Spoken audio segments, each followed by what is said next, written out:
Kakinada port యజమాని Karnati Venkateswararao ED ఎదుట విచారణకు హాజరయ్యారు.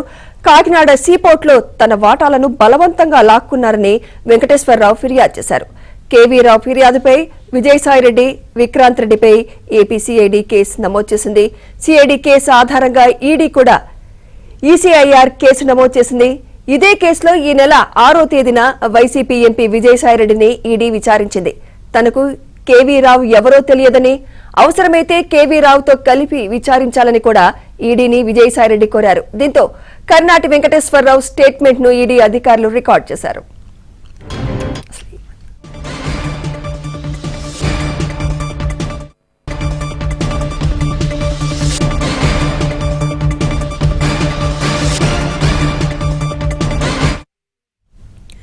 కాకినాడ పోర్ట్ యజమాని కర్నాటి వెంకటేశ్వరరావు ఈడీ ఎదుట విచారణకు హాజరయ్యారు.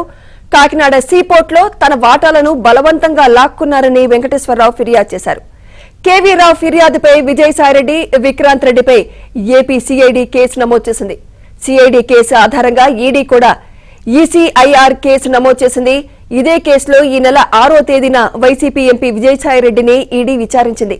తనకు కేవీరావు ఎవరో తెలియదని, అవసరమైతే కేవీరావుతో కలిపి విచారించాలని కూడా ఈడీని విజయసాయిరెడ్డి కోరారు. దీంతో కర్నాటి వెంకటేశ్వరరావు స్టేట్మెంట్ ను ఈడీ అధికారులు రికార్డు చేశారు.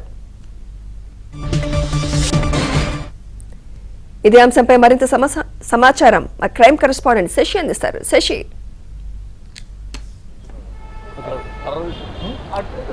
కర్నాటి వెంకటేశ్వరరావు కొద్దిసేపటి క్రితమే ఈడీ ఆఫీస్కి వచ్చారు. కొద్దిసేపటి క్రితం ఆయన ఈడీ అధికారుల ముందు విచారణకు హాజరయ్యారు. గతంలోనే ఇదే కేసులో ఏపీసీఐడి కేసు నమోదు చేసింది. ఏపీసీఐడి కేసు ఆధారంగా ఈడీ అధికారులు ఈసీఐఆర్ నమోదు చేశారు. తనకు సంబంధించినటువంటి కాకినాడ పోర్టు కావచ్చు, కాకినాడ పోర్టు కావచ్చు, కాకినాడ సెజ్కు సంబంధించినటువంటి ఆ షేర్లు బలవంతంగా తనతో లాక్కున్నారంటూ కూడా గతంలో ఆయన ఏపీసీఐడికి ఫిర్యాదు చేశారు.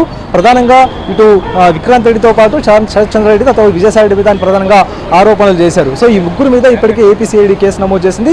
ఏపీసీఐడి కేసు ఆధారంగానే ఈడీ అధికారులు కూడా ఈ కేసులో విజయసాయిరెడ్డికి నోటీసులు ఇచ్చి విచారణ చేశారు కూడా. 6వ తేదీన విజయసాయిరెడ్డి ఇదే కేసులో విచారణకు హాజరయ్యారు.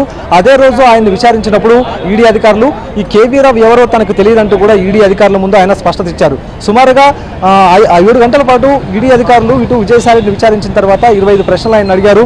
ప్రధానంగా ఇందులో కేవీఆర్ రావు ఎవరో తనకు తెలియదు, ఎక్కడ కూడా అతనుకు నాకు మధ్య ఎక్కడ ఆర్థిక సంబంధాలు కావచ్చు, లేకపోతే వ్యాపార సంబంధాలు కూడా ఎక్కడా లేవంటూ ఆయన చెప్పుకొచ్చేటటువంటి ప్రయత్నం అయితే చేశారు. కానీ కేవీరావు మాత్రం తన ఫిర్యాదులో కొన్ని అంశాలను పేర్కొన్నారు. 2020లో తనకు విక్రాంత్ రెడ్డి ఫోన్ చేశారు. విక్రాంత్ రెడ్డితో కలవమని చెప్పేసి విజయసాయిరెడ్డి ఫోన్ చేశారు. ఆయనతో భేటీ అవ్వమని చెప్పారంటూ కూడా కేవీరావు ఇప్పటికే తన ఫిర్యాదులో పేర్కొన్నారు. ప్రధానంగా 1000 కోట్లు విలువ చేసేటటువంటి షేర్లను అతి తక్కువ ధరకే కొనుగోలు చేశారు. అది కూడా భయభ్రాంతులకు గురి చేసి కొనుగోలు చేశారంటూ కూడా కర్నాటి వెంకటేశ్వరరావు ఫిర్యాదు చేశారు. సో విజయసాయిరెడ్డికి సంబంధించినటువంటి విచారణ ముగిసిన తర్వాత కర్నాటి వెంకటేశ్వరరావుకు ఈడీ అధికారులు సమాచారం ఇచ్చినట్టుగా తెలుస్తోంది. సో అందులో భాగంగానే ఈడీ అధికారుల సమాచారం మేరకే కొద్దిసేపటి క్రితం ఆయన ఈడీ అధికారుల ముందు హాజరయ్యారు.